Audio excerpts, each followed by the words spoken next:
Oklahoma football has had elite quarterback play for quite some time. Baker Mayfield and Kyler Murray won the Heisman Trophy. Jalen Hurts was insane in his 1 year there. And most recently, you've had Caleb Williams and Spencer Rattler. Right now, they sort of have a placeholder quarterback in Dillon Gabriel, but the future looks extremely bright in Norman. The Sooners have recently signed one of the top quarterbacks in the class of 2023, and he is a future star for them. He's one of the best quarterbacks in Texas high school football history, could be a generational passer, and has all the tools to get Oklahoma back to the top of producing quarterbacks. In today's video, we're going to be talking about the rise of Jackson Arnold, go through how this guy turned from a 3-star player to a top 5 recruit, and talk about his impact on Oklahoma. But before we get started, be sure to subscribe if you love college football content, leave a like if you want to support today's video, and turn on post notifications so you never miss when I upload. Now, let's get started and talk about Jackson Arnold. In order to understand how Jackson Arnold got to this point, we first need to go back in time. His story starts in North Gwinnett, Georgia, as he played football there as a 6-year-old and remembers loving one thing about being a quarterback. He said, quote, "It was just being in control of everything. Back then I didn't realize the whole scope of it and how much I could actually control, but just having the ball in my hands every offensive play is something I remember from the very start." A few years later, Arnold would wow the crowds as he threw a 35-yard pass that would stun the adults in the audience, and many knew that Arnold was going to be big time someday. Football ran in his family, as his father Todd was a running back at Wofford, and by the age of 3, Arnold had already tried to play golf, baseball, and football. Growing up in Georgia, he idolized Georgia quarterbacks such as Matthew Stafford, Aaron Murray, and Jake Fromm. He'd end up moving to Texas and eventually settled on Denton Guyer High School, which produced former big-time quarterbacks J.W. Walsh, Sean Robinson, and Gerard Hart. Before his junior year of high school, Arnold was ready to get going with his recruiting. He said, quote, "I knew barely anything about recruiting before it started, so it's all new to me. I'm planning to go to some places: Oklahoma State, TCU, Arkansas, SMU, and Texas." Despite being a dual-sport athlete, he saw quarterback as his primary sport and his focus for the next level. In his sophomore year, he was behind quarterback Eli Stowers, who eventually signed with Texas A&M and threw for 140 yards and had 2 total touchdowns. But this was not his first time playing for Denton. A year prior, he was thrown into the state championship game as Stowers went down with an injury. Suddenly, Arnold was put on Texas's biggest stage, and while only weighing 170 pounds, it was now all on his shoulders. Unfortunately, Arnold would get hit over and over and over as his team never found the end zone, and Austin Westlake cruised to a 24-0 victory. His coach said, quote, "He was not at all ready to play, he just got thrown to the wolves. But I remember vividly watching that kid compete, completely overwhelmed from a physical standpoint, but the grit he showed in that game was insane. He did not back down, and they were rattling his cage, and he never once gave up the fight." Afterwards, he was covered in scrapes, turf burns, and bruises as he walked through the front door of his family house in tears, and he would bury his head in his mother's neck. It was a rude introduction to Texas high school football, but his mom says, quote, "That night, a little boy grew up, and he grew into a man that night." This was the first time the world was introduced to Arnold, but he would soon take the world by storm. With a starting job in his hands as a junior in 2021, he'd throw for just under 4,000 yards, 34 touchdowns, and he completed 67% of his passes.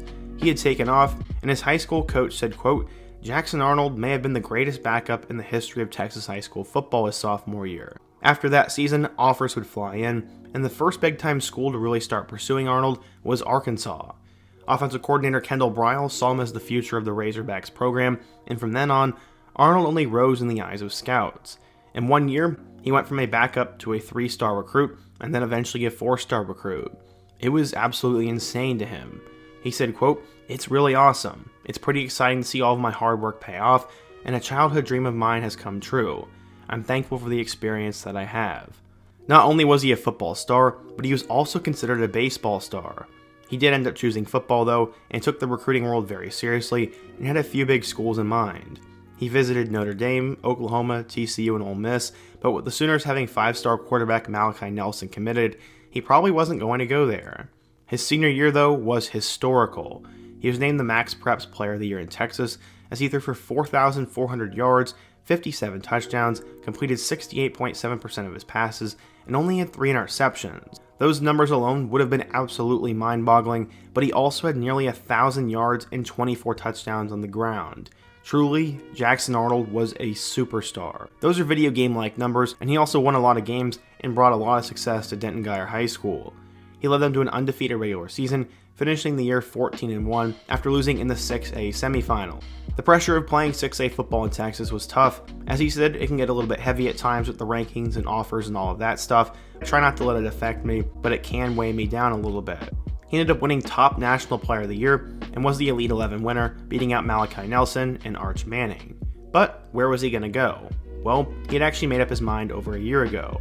For a while, Notre Dame was in the mix, but ultimately it was Oklahoma for multiple reasons, and the coaches were a big factor. He said, quote, "Lebby was one of my first offers, so I've been high on him since he was at Ole Miss. I've kept a good connection with him, I talk to him almost every week, and we just have a great relationship. Once he went to Oklahoma, which is only 2.5 hours away, I knew it was the place to be.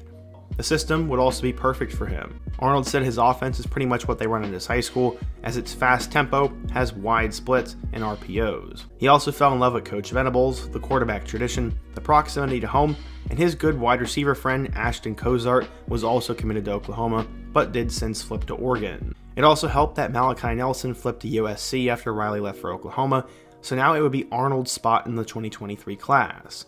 Despite a disappointing season for Oklahoma in 2022, Arnold decided to stay the course and enrolled early at Oklahoma. In total, he was 28-3 as a starter, threw for 7,497 yards, and had 67 touchdowns, compared to only 8 interceptions. Absolutely insane. Since his meteoric rise, he has since been named a 5-star recruit, as according to 24/7 Sports, he was a 5-star, the number 4 quarterback, and the 8th best player in the class of 2023, with some sites listing him as a top 5 player. So what does this mean for Oklahoma? When you take a look at Oklahoma's 2023 quarterback room, it's definitely interesting. The only quarterbacks who have arrived in Norman that were actually more highly touted than Arnold were Caleb Williams and Rhett Bomar. One of those ended up winning the Heisman, whereas Bomar never ended up living up to the hype. Arnold was also ranked higher than Rattler coming out of high school, so he's a big deal. So far, he has enrolled early and has started playing spring ball, and he has huge goals for himself. He said, quote, "Hopefully, I have a lot of wins. A national championship, a Heisman maybe, but more so, a national championship would be ideal." Right there, it says it all. He'd rather win a national championship than the Heisman, meaning he probably prefers the team winning over him having insane stats. I'm sure, though, he could have both. There are plenty of 5-star recruits, and Oklahoma has signed plenty of big quarterbacks, but what makes Arnold different from those other guys? His coach said, quote, "His arm strength, release, field vision, and athleticism. He has feet that rushed for more than 500 yards during the state playoffs this fall, has the ability to extend plays, and has a knack for lifting up his teammates." What does Arnold expect for next year? Well, he said if his number gets called, he's going to be ready to play. He said he's excited to learn under Dillon Gabriel. In my opinion, Arnold will end up being the backup quarterback next year, but if Gabriel struggles, I could see them putting in the freshman. Last year, Dillon Gabriel was alright, but I don't think he was the elite quarterback that Oklahoma fans were expecting him to be, and after a 6-7 season last year, their patience is going to be low, and Jeff Levy's going to put the guy out there who gives them the best chance to win.